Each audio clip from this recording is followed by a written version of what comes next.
আজ আমি নিয়ে এসেছি তোমাদের জন্য একটা ওয়াল হ্যাঙ্গিং ডেকোরেশন নিয়ে। তো বন্ধুরা, ওয়েলকাম টু মাই চ্যানেল। আর আমি এখানে যার জন্য ইউজ করেছি ঝাঁটার কাঠি, যেটা নারকেলের পাতা থেকে বের হয়, আর তার সাথে উল। এটা খুবই ইজিয়েস্ট একটা ক্রাফট। তো তার জন্য আমি প্রথমে 3টে কাঠিকে এক জায়গায় করে তারপর সেটাকে ভালো করে গিট মেরে নেব, যাতে এটা সিকিওর থাকে। দেন আমি এগুলোকে আলাদা আলাদা পার্টে ডিভাইড করব। টোটাল আমাদের 3টে পার্টে ডিভাইড করতে হবে, যার ফলে আমাদের দেখো 6টা মনে হবে যে এরকম 6টা কাঠি হয়েছে, কিন্তু এটা 3টে কাঠি। এরপর আমি একের পর এক এটাকে সুতোটা দিয়ে রাউন্ড করতে থাকবো। তো এরকমভাবে স্টেপ বাই স্টেপ আমাকে রাউন্ড করতে করতে যেতে হবে। আর যত আমরা রাউন্ড করতে থাকবো একটার পর একটা, দেখবে আমাদের মাঝখানের যেই জিনিসটা তৈরি হচ্ছে সেটার আকৃতিটা একটু বাড়তে থাকবে। তো এটা বাড়তে থাকবে। এবার তোমরা যতটা চাইছো মেজারমেন্ট ততটা অবধি করে তারপরে তুমি এর সাথে নতুন একটা সুতো অ্যাড করতে পারবে।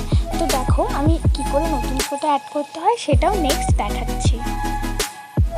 তো আমি এইভাবে আরও কিছুটা রাউন্ড দেবো, কারণ আমি চাই আরেকটু এটা বড় হোক। তো এইভাবে আমি রাউন্ডগুলো দিচ্ছি। এরপরে আমি এর সাথে একটা নতুন কালার অ্যাড করবো। তো আমি ভাবছি এর সাথে ইয়েলো কালার অ্যাড করা যায়। তো তার জন্য আমি একটা ইয়েলো সুতো নিলাম এবং সেটাকে ভালো করে এর সাথে গিট মেরে নেবো। এবার যখন আমাদের গিট মারা হয়ে যাবে, দেন সেম প্রসেসে আমরা এটাকে রাউন্ড অ্যান্ড রাউন্ড ঘোরাতে থাকবো। দেখতেই পাচ্ছ একটা নতুন সার্কেল তৈরি হচ্ছে একটা আলাদা কালারের সাথে, যার ফলে এটা আরও অ্যাট্রাকটিভ দেখতে লাগছে। দেন আমি এইভাবেই স্টেপ বাই স্টেপ এটাকে কন্টিনিউ করব, যাতে এটা আরও সুন্দর দেখতে লাগে। আর ইয়েলোর সাথে পিঙ্ক কম্বিনেশন কেমন লাগছে তোমাদের সেটা অবশ্যই জানিও। এরপরে আমি এর সাথে আরেকটা সুতো অ্যাড করব। এরপরে আমি এর সাথে ডার্ক পিঙ্ক কালারটা অ্যাড করে নেব। এবার এটা আমাকে ভালো করে গিট মেরে নিতে হবে। দেন আবার আমরা সেম প্রসেসে রাউন্ড অ্যান্ড রাউন্ড ঘোরাতে থাকবো। তো তোমরা দেখতেই পাচ্ছ একটা নতুন সার্কেল তৈরি হচ্ছে, আর যেটা কিনা দেখতে খুব গর্জিয়াস লাগছে। আর তোমরা চাইলে এর সাথে আরও অনেক রকম কালার অ্যাড করতে পারো, তাতে এটা আরও গর্জিয়াস দেখতে লাগবে। আই হোপ আমরা যখন ছোটো ছিলাম এরকম অনেকেই তৈরি করেছি, আর আজকাল তো এটা ট্রেন্ড হয়ে গেছে পুরনো জিনিস আবার ফিরে আসা। তো আমি ভাবলাম কেন না এইরকম কিছু আরেকটা তৈরি করি আর তারটা সেটা তোমাদের সাথে শেয়ার করি। তো এরপরে আমি এর সাথে বেগুনি কালারটা অ্যাড করে নেব, এবং বেগুনি কালারটা অ্যাড করার পরে আবার সেম প্রসেসে আমি রাউন্ড অ্যান্ড রাউন্ড করাতে থাকবো। তো এইভাবেই আমি স্টেপ বাই স্টেপ এটাকে রাউন্ড অ্যান্ড রাউন্ড করতে থাকবো, আর যাতে এই সার্কেলটা আরও বাড়ে।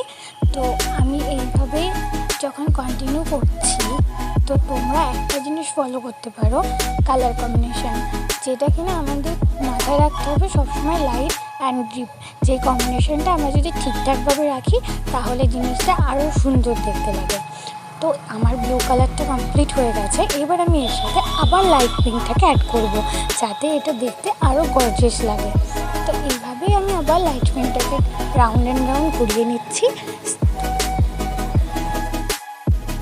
তো এটা আমার অলমোস্ট তৈরি হয়েই এসছে।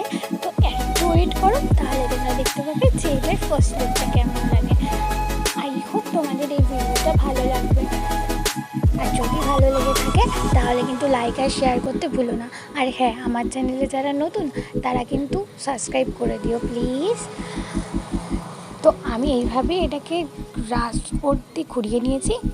এরপরে এটাকে আমি একটা নাট বেঁধে নেব, আর এটাকে আমি ভালো করে আরেকবার বেঁধে নেব, যাতে এটা খুলে না যায়। টাডা! তো আমাদের ফাইনাল লুক ইজ রেডি। আমি আগে থেকে আরও অনেক কটা বানিয়ে রেখেছি। তো এবার আমি এগুলোকে একটার সাথে আরেকটা যুক্ত করে একটা লাঠির সাথে বেঁধে দিয়েছি। তো কেমন লাগলো বলো? আই হোপ তোমাদের ভিডিওটা ভালো লাগবে। Bye bye.